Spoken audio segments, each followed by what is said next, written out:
तो बेटा ये लेक्चर नंबर 2 पार्ट 2, ठीक है।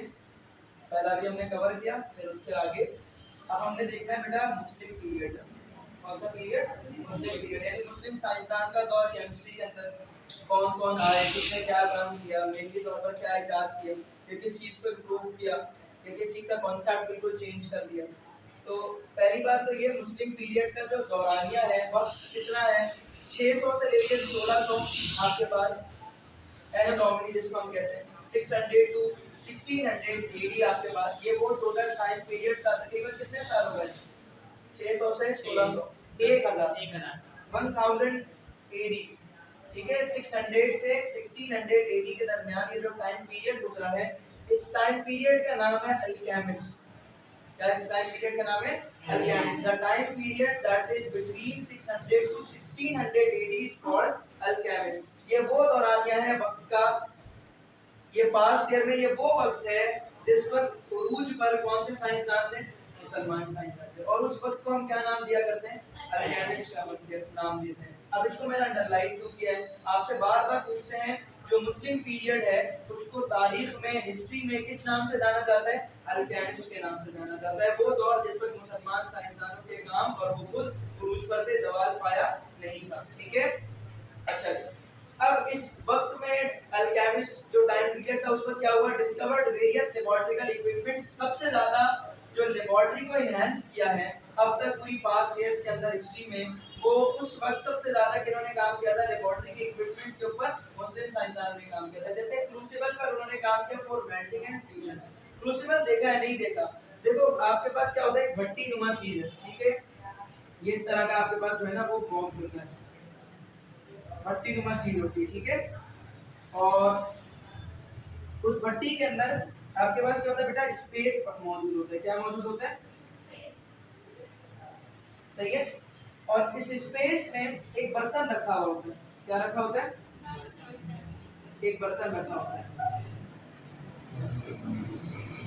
इस बर्तन के आसपास क्या जल रही होती है? आग जल रही होती है। क्या जलती है बेटा? आग जलती है। और वो आग की गर्माहट यहाँ से बाहर नहीं आती, और इसके ऊपर एक लिड लगी होती है, ढक्कन लगा होता है आपके पास। जो ढक्कन खुल भी सकता है और बंद भी हो सकता है। क्रूसिबल ये जो बीच में ब्लू कलर का जो हमने बनाया है, ये जो छोटा सा आपके पास प्याला नुमा जो आपको नजर आ रहा है, this is called as crucible, ठीक है। अब ये क्रूसिबल की कैरेक्टरिस्टिक ये है कि ये तो एक तो इसको ऊपर बहुत ज्यादा टेम्परेचर इसको मिल रहा है, बहुत ज्यादा गर्माहट इसको मिल रही है, क्योंकि आसपास क्या जल रही है? इसके आग जल रही है। इसमें हम क्या करते हैं बेटा? पीसेस डाल देते हैं मेटल के, जैसे आयरन के आप पीस डाल दीजिए, गोल्ड के पीस डाल दीजिए, सिल्वर के आप पीस डाल दीजिए। जिस भी मेटल के आप पीस डालेंगे अंदर इतनी ज्यादा गर्माहट पैदा होगी कि वो उस मेटल को क्या कर देगा? पिघला देगा। अब यहाँ जो वर्ड लिखा है ना मेल्टिंग या फिर फ्यूजन, इसका मकसद क्या होता है? जब कोई भी सब्सटेंस सॉलिड फॉर्म से किस में कन्वर्ट हो जाए? लिक्विड फॉर्म में। इस प्रोसेस को हम क्या कहते हैं? मेल्टिंग कहते हैं या फिर फ्यूजन कहते हैं। एक्चुअली मेल्टिंग और फ्यूजन में होता क्या है हम आगे चैप्टर्स में डिस्कस करेंगे, लेकिन अभी इतनी सी बात याद रखिए, मेटल या कोई भी सब्सटेंस सॉलिड फॉर्म में था, वो लिक्विड फॉर्म में कन्वर्ट हो गया, उस प्रोसेस को हम क्या कहते हैं? मेल्टिंग और फ्यूजन। और ये हम किस डिवाइस के अंदर फिलहाल कर रहे हैं? क्रूसिबल के अंदर। इसके अलावा कुछ और डिवाइसेस भी हैं जो कि क्रूसिबल की ही मॉडिफाई फॉर्म है, बड़ी बड़ी सी क्रूसिबल है आपके पास, लेकिन क्रूसिबल मेनली तौर पर हम किसको कहते हैं? इस छोटे से डब्बे को हम कहते हैं, छोटे से बर्तन को हम कहते हैं, जो कि इस तरह के सेटअप में आपके पास पैक होता है, और यहाँ से गैस का इनलेट होता है जहाँ से गैस अंदर आती है और आग जलती है, ठीक है। तो क्रूसिबल ये बहुत छोटी सी डिवाइस जिसमें कोई भी सब्सटेंस सॉलिड फॉर्म में डाले, कोई भी मेटल, कोई हार्ड सब्सटेंस, वो पिघल जाता है इसमें डालने से। अब retorts for distillation, what is mean bye distillation? कोई भी सब्सटेंस है वो लिक्विड फॉर्म में था। किस फॉर्म में था बेटा? लिक्विड फॉर्म में। आपने उसको क्या किया? हीट किया। क्या किया? हीट किया। अब कोई भी चीज अगर आप हीट करें, गर्म करें, तो वो किस में कन्वर्ट हो जाती है? आपके पास लिक्विड फॉर्म में कन्वर्ट हो जाती है। तो ये जो लिक्विड था ये किस में कन्वर्ट हो गया बेटा? गैसियस फॉर्म में। कोई भी जो लिक्विड है उसको आप गर्म करें वो किस में कन्वर्ट हो जाता है? गैसियस फॉर्म में। अब गैसियस फॉर्म को ठंडा कर दिया आपने, आपने उसको एक बारीक सी ट्यूब से गुजारा, और बारीक सी ट्यूब से गुजारते हुए उस ट्यूब के ऊपर आपने पानी क्या किया? आपने गिराते रहे। तो एज अ रिजल्ट वो जो गैस थी वो क्या हो जाएगी? ठंडी हो जाएगी, और वो वापस किस में कन्वर्ट हो जाएगी बेटा? आपके पास लिक्विड फॉर्म। इसमें लिक्विड फॉर्म, ठीक है। The process in which we first evaporate a liquid substance and then we pass that gas through a very small hole tube. सबसे पहले हम क्या करते हैं, एक सब्सटेंस को हीट करते हैं, उससे निकलने वाली भाप को एक पतली सी ट्यूब से गुजारते हैं और उस पतली सी ट्यूब के ऊपर कंटिन्यूअसली हम शावर कर रहे होते हैं किसको, पानी को। एज अ रिजल्ट वो जो गैस उससे गुजर रही है वो क्या हो जाएगी, ठंडी हो जाएगी और वो किसमें कन्वर्ट हो जाएगी बेटा, आपके पास लिक्विड फॉर्म में कन्वर्ट हो जाएगी। तो उस डिवाइस का नाम क्या होता है बेटा, रिटॉर्ट्स फ्लो डिवाइस के नाम, ठीक है। डिस्टिलेशन क्या है, डिस्टिलेशन हम कहते हैं the process of conversion of gases to the liquid. ऐसा प्रोसेस जिसमें गैस किस में कन्वर्ट हो जाती है, लिक्विड फॉर्म में, इस प्रोसेस को हम क्या कहते हैं, डिस्टिलेशन। तो ये भी किन साइंसदान ने बताया था, अल्केमिस्ट के टाइम पीरियड पर मुस्लिम साइंसदानों ने बताया था। रिटॉर्ट्स की डिवाइस उन्होंने इजाद की थी बाकायदा इस काम को करने के लिए। बैलेंसिंग फॉर वेइंग एग्जैक्ट, इसके अलावा और भी काम किया। बैलेंसेस उन्होंने इजाद किए, बहुत सारे मुख्तलिफ किस्म के बैलेंसेस उन्होंने इजाद किए जिसके जरिए से आप चीजों की पैमाइश कर पाते थे, ठीक है। Discovered also the medicines, acids and alcohols etcetera. इसके अलावा आपके पास कुछ केमिकल्स से उन्होंने मेडिसिन बनाया, कुछ एसिड्स तैयार किए, कुछ अल्कोहल्स तैयार किए एंड सो ऑन, ठीक है। अब सबसे पहला जो सबसे बड़ा नाम आता है मुस्लिम साइंसदानों में अल्केमिस्ट के टाइम पीरियड में, जो बड़ा नाम है वो है Jabir ibn Hayyan. Jabir ibn Hayyan से रिलेटेड एक एमसीक्यू जो कि हर साल के लिए इंपॉर्टेंट एमसीक्यू कंसीडर हम करवाते हैं क्लास 9 के बच्चे को, that is the father of Alchemy.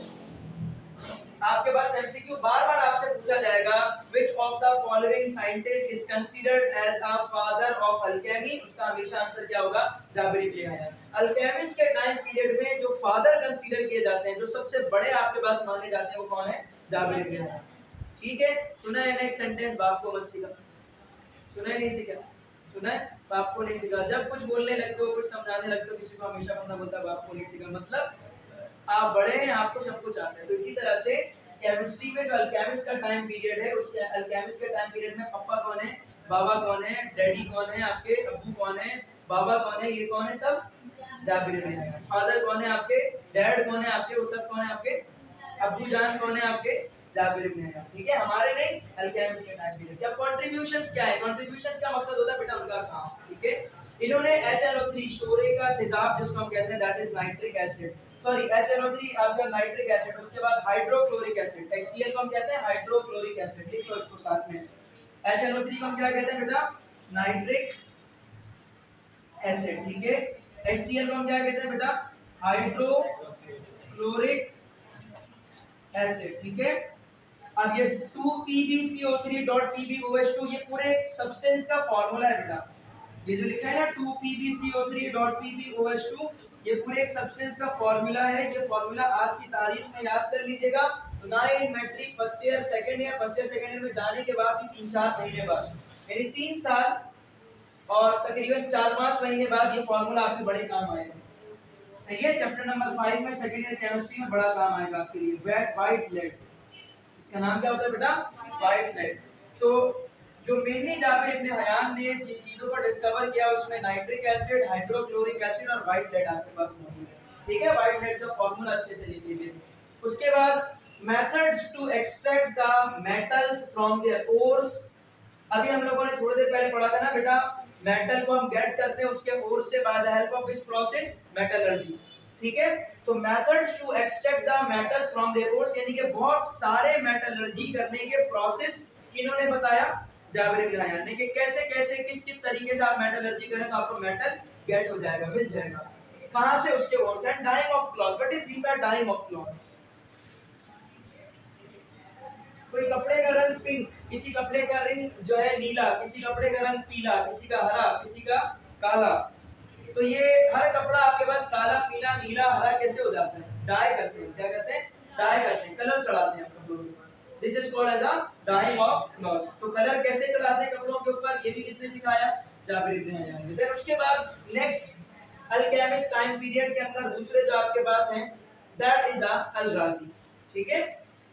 Physician, उसके फिजिशियन किसको बोलते हैं बताओ, बाद ऑफ डॉक्टर्स की लैंग्वेज में सुना होगा, ही इज अ फिजिशियन, जी सुना है। तो ये डॉक्टर वाले नाम है, ठीक है। He is a physician, basically he was a doctor actually, ठीक है। अब तुम्हारे लेवल पर फिजिशियन और नॉर्मल डॉक्टर में क्या क्लासिफिकेशन है वो अभी तुम्हारे लेवल पर नहीं, ठीक है। जब तुम आगे जाओगे तो आहिस्ते आहिस्ते कुछ पता लगता जाएगा। तो बेसिकली फिजिशियन अभी फिलहाल आपको क्या साइड में रखना है, he is a doctor actually. Alchemist, उसके साथ साथ अल्केमिस्ट का मकसद ये नहीं है कि ये केमिस्ट्री, ये आपके पास केमिस्ट है। अल्केमिस्ट का मकसद है कि ये आपके पास ये भी वो साइंसदान है जो कि किस टाइम पीरियड से बिलोंग करते हैं, अल्केमिस्ट वाले टाइम पीरियड से बिलोंग करते हैं, इसलिए हम इन्हें अल्केमिस्ट कहते हैं।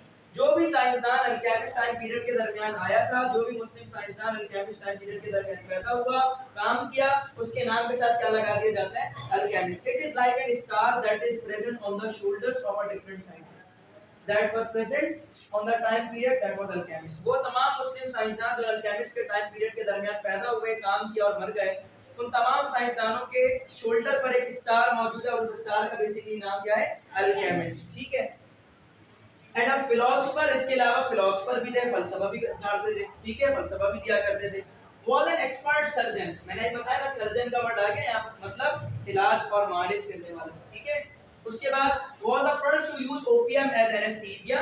अब ये ओपियम क्या है बेटा, जैसे एक आपके पास मेडिसिन होती है ना, बिल्कुल इसी तरह से लिक्विड फॉर्म में एक आपके पास मेडिसिन है जिसको एक लिमिटेड क्वांटिटी में किसी के पेशेंट को लगाते हैं जब भी उसका कोई ऑपरेट करने हम लगते हैं या उसको कोई ऐसा कोई इंजेक्शन लगाने लगते हैं जिसकी वजह से उसको खासी तकलीफ हो या उसका कोई बॉडी का पार्ट हम कट करने लगते हैं या उसको टांका लगाना पड़ता है हमें, तो एक आपके पास लिक्विड है, एक आपके पास मेडिसिन है that is called as opium, एक केमिकल सब्सटेंस है दैट इज ओपियम, जो कि एनेस्थीसिया के तौर पर इस्तेमाल किया जाता है बेहोश करने के लिए, सुन करने के लिए।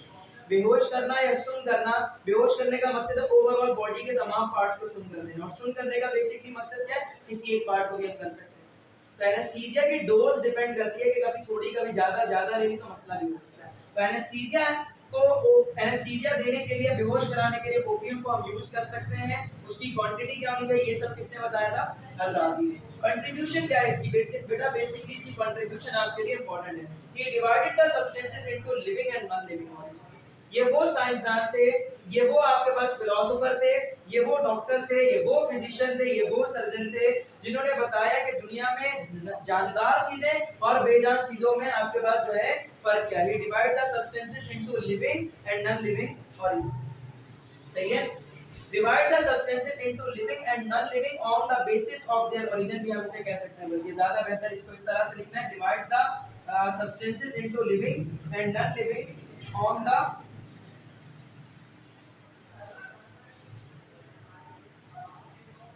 Basis of origin. It means के जानदार चीजें जानदार से आई है और बेजान चीजें बेजान चीजों से आप गेट कर सकते हैं। ये आइडिया, रफ सा आइडिया, वैसे अब तो ये आइडिया थोड़ा बहुत आपके पास डिस्ट्रैक्ट कर दिया गया है, ठीक है, खराब कर दिया गया है, क्योंकि हमने बेजान चीजों से, या ये कह लो कि आपके पास जो है नहीं, बेजान चीजों से कुछ एक्सपेरिमेंट है जो कि प्रूव करते हैं बेजान चीजों से जानदार चीजों को बनाते हैं, जबकि वो भी गलत साबित हो गए, क्योंकि उसमें जब हमने चेकआउट किया तो हमें पता लगा नहीं भाई ऐसा कुछ नहीं। तो इन्होंने कहा कि लिविंग सब्सटेंसेस हमेशा जानदार चीजें जानदार से ही आ सकती हैं और बेजान चीजें हमेशा कहां से ऑब्टेन की जा सकती हैं, बेजान चीजों से ऑब्टेन की जा सकती हैं। ठीक है। Classify the compounds on the basis of their origin as organic and inorganic compound. इसके अलावा इन्होंने ये भी बताया कि दुनिया में ऑर्गेनिक कंपाउंड्स क्या है और किन चीजों से ऑर्गेनिक कंपाउंड्स आते हैं, इसी तरह से इनऑर्गेनिक कंपाउंड्स क्या है और किन चीजों से ऑर्गेनिक कंपाउंड्स आपके पास आपको ऑब्टेन होता है। तो ये कंट्रीब्यूशन बेटा बेसिकली आपको आनी चाहिए। अगर आपको कंट्रीब्यूशन वाला पार्ट आता है तो आपका एक एमसीक्यू लाजमी इधर से क्लियर होगा, और आपके पास कम से कम जो है अगर कंट्रीब्यूशन आ गई लिखने के लिए तो दो में से, इन दो में से, अल-गाज़ी और जाबिर इब्न हयान में से कभी कभार अगर लक हुआ, नसीब हुआ तो दोनों भी आ जाते हैं, नहीं तो एक जरूर आता है। इस टॉपिक को मेनली तौर पर बेटा पेपर पॉइंट ऑफ व्यू से मैं कम से कम 1 नंबर और मैक्सिमम 3 नंबर का पार्ट जरूर लेता हूं हमेशा। ठीक है, 0 नंबर का पेपर का पार्ट नहीं है ये। जाबिर इब्न हयान और अल-गाज़ी आपको कम से कम भी 1 नंबर और मैक्सिमम 3 नंबर जरूर दिला सकते हैं हर हाल में। ये जो अल्केमिस्ट वाली बात है, ये मुस्लिम पीरियड जो मेनली पूरा है ना, मुस्लिम पीरियड, ये मिनिमम भी आपको 2 नंबर और मैक्सिमम अगर आप जाइए तो 4 नंबर, इससे ज्यादा आपको ये पीरियड नहीं देता। ठीक है, लेकिन 9 क्लास के पेपर में 2 और 4 नंबर की खासा मायने रखता है आपके पास। तो ये जो मुस्लिम पीरियड है, अगर इसकी अच्छे से तैयारी हो जाती है, इसके एक-एक पॉइंट आपको पता होते हैं, आपको कांसेप्ट क्लियर हो जाता है, आपको हर चीज समझ आ जाती है, तो मींस के आपके बोर्ड के पेपर की तैयारी में कितने नंबर की तैयारी हो गई, 2 से 4 नंबर, 0 नहीं हो सकती। सही है, 0 नहीं है आपके यार के लिए। ठीक है बेटा, यहाँ तक बात समझ आ गई। अभी फिलहाल यहाँ तक रखते हैं, फिर इसके बाद जो है हमने अल-गाज़ी के आगे कल इंशाल्लाह क्लास में फर्दर कंटिन्यू करेंगे। ठीक है बच्चों, थैंक यू, अल्लाह हाफ़िज़।